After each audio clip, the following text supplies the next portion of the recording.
Hello everyone! A while ago, I got the idea to try getting into orbit using just jet engines. Of course, in my naivete, I got nowhere close to this goal. The best I could do was a suborbital hop like the one shown here. So, thinking it was impossible, I gave up on it and moved on to other projects. The idea came back to me recently, and given everything I've learned about KSP since then, I decided to take another crack at it.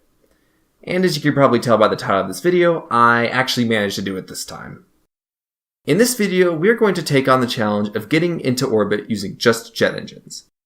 For this challenge, we'll be using stock KSP 1.7 with the restriction that all of the energy for the mission must be provided by jet engines. In other words, no rockets, reaction wheels, Kraken drives, and so on will be used. Decoupling will be allowed, but the decoupling force will be set to 0 so no energy can be gained from it. Okay, before I get to my solution, let me give you some background as to why I thought this was impossible. There are two main factors that prevent jet engines from reaching orbit normally. The first is the jet engine's top speed. In KSP, the Rapier jet engine tops out at about Mach 6, or about 1750 meters per second at 20 kilometers altitude. Since orbital velocity is closer to 2,400 meters per second, you can see they just don't have the speed to make it. The second problem is that jet engines can't run outside the atmosphere, so they cannot perform the necessary circularization burn needed to reach a stable orbit. Even if the jet engines had a top speed exceeding orbital velocity, they cannot enter a stable orbit without the ability to operate outside of the atmosphere. These two problems seem like a showstopper for this mission, but it turns out there is a way to solve them. Let me show you what I've come up with. Introducing the JTO 8000 jet-powered launcher. Okay, as you can tell by its non-conventional design, this aircraft has some tricks up its sleeve. But it still obeys the rules of the challenge. Its only power source are the 8 Rapier jet engines running in air-breathing mode only, and there are no rockets, reaction wheels, Kraken drives, or any other propulsion sources here. Alright, let's fire up the engines and get this thing off the ground to see how it works. As you can see, the disc section in the center of the craft is fairly wide, so I made a landing gear carriage to keep it off the runway. Of course, once we're in the air, this carriage is dead weight, so I'm just going to ditch it. I'll let the cleanup crews deal with the mess. The high thrust-to-weight ratio lets the craft climb very steeply. Usually with a spaceplane, you want to take a shallow profile to gain speed in the lower atmosphere, but I want to avoid that in this case. This craft already needs very large rear wings to keep it stable, and the extra drag from the shallow ascent would be too much for it to handle. Alright, now that we have leveled out at 10 kilometers, let's reveal the first trick of this contraption. As you might have guessed from this disc of wing panels in the center, this machine utilizes rotation. But, you may ask, what is causing this thing to rotate? Good question. Take a look at the drag vectors on the spinning component. As you can see, the rotation here is caused by the unequal drag forces of the heat shield and nose cone components.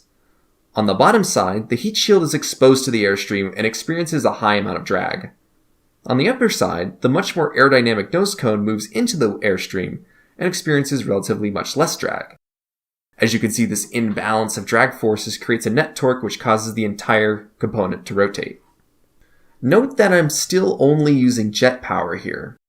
While the drag force is what's driving the rotation, it is the jet power that provides the airspeed necessary to create this drag.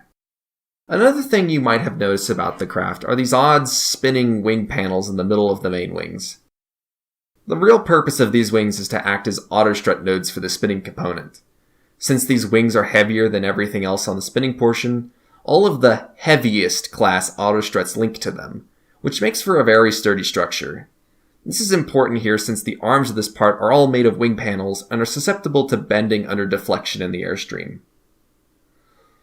Okay, the aircraft continues gaining speed until we reach about 1500 meters per second. Here, the jet engines are no longer able to provide thrust to continue accelerating, and the speed levels out. At this point, we need to get as high out of the atmosphere as we can get for the next phase of the mission. This is where the rotation comes in.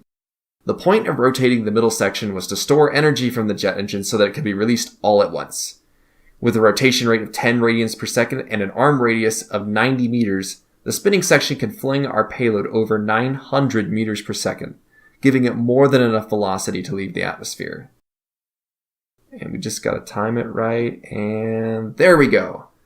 The fast rotation rate made this difficult to time properly, but it worked out. Now we have a velocity of 2,400 meters per second, which gives us an apoapsis well outside the atmosphere. That said, we aren't out of the clear yet. As I said earlier, in order to reach a stable orbit, we need to gain velocity outside of the atmosphere. This is where my second trick comes in. Notice how the payload is still spinning from being released. You probably guessed it at this point, we're going to use this rotation again to provide the velocity needed. All we have to do now is wait for apoapsis and time the decoupling just right. Okay, time for the moment of truth. And stage. There we go. The radius was much smaller this time, so the velocity gain was only 150 meters per second, but that was enough to give us a periapsis of 83 kilometers. We now have a stable orbit, achieved using only the power from the 8 jet engine Rapiers we started with. Of course, this craft is not perfect by any means. The bearing I used wasn't very well suited for this application and had some stability issues. Plus, the craft was only able to deliver a single probe core into orbit. That said, as far as I know, this is the first time this has been done in stock KSP, so I'm more than satisfied that this even worked in the first place. This mission should serve as a good proof of concept for those who want to improve on it further. Thank you all for watching. The craft file will be provided in the description if you want to try flying or improving on it. Please let me know what you think or if you have any questions. See y'all next time.